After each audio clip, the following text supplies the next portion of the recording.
Hello dear student, কেমন রয়েছে তোমরা? নোটগুলো তোমরা ঠিকঠাক পাচ্ছ কিনা সেটা অবশ্যই কমেন্ট বক্সে জানাবে। একজন স্টুডেন্ট বলেছিল যে সে পরের পার্টটা খুঁজে পাচ্ছে না কোনো এক চ্যাপ্টারের কোনো এক নোটের। যদি কোনো সমস্যা থাকে তাহলে অবশ্যই তোমরা কমেন্ট বক্সে জানাবে যে প্রত্যেকটা ক্লাসে পরপর পাচ্ছ কি না।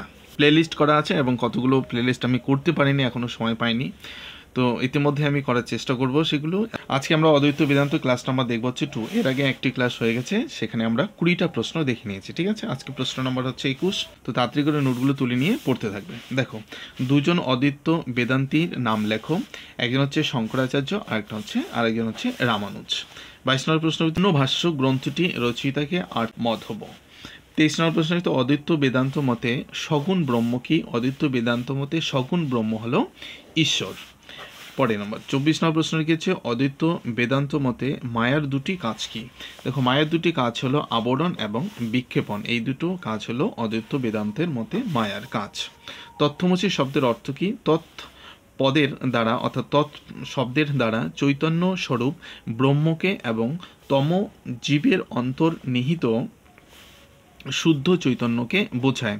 আর অস্থি শব্দের অর্থ হলো আছো, অর্থাৎ তুমি হও সেই ব্রহ্ম। ঠিক আছে, তুমি হও সেই ব্রাহ্ম, তত্ত্বমসি শব্দের অর্থ।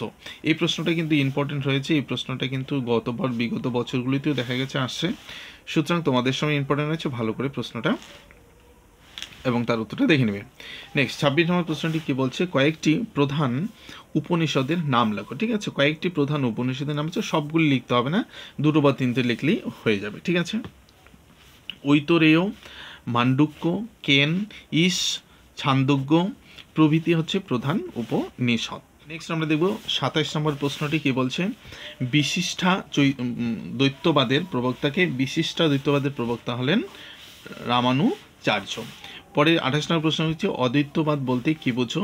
যে দার্শনিক মতবাদে বলা হয় যে প্রকৃত সত্তা হলো এক ও অদ্বিতীয়, তাকে অদ্বৈতবাদ বলা হয় বা অদ্বৈতবাদ বলে।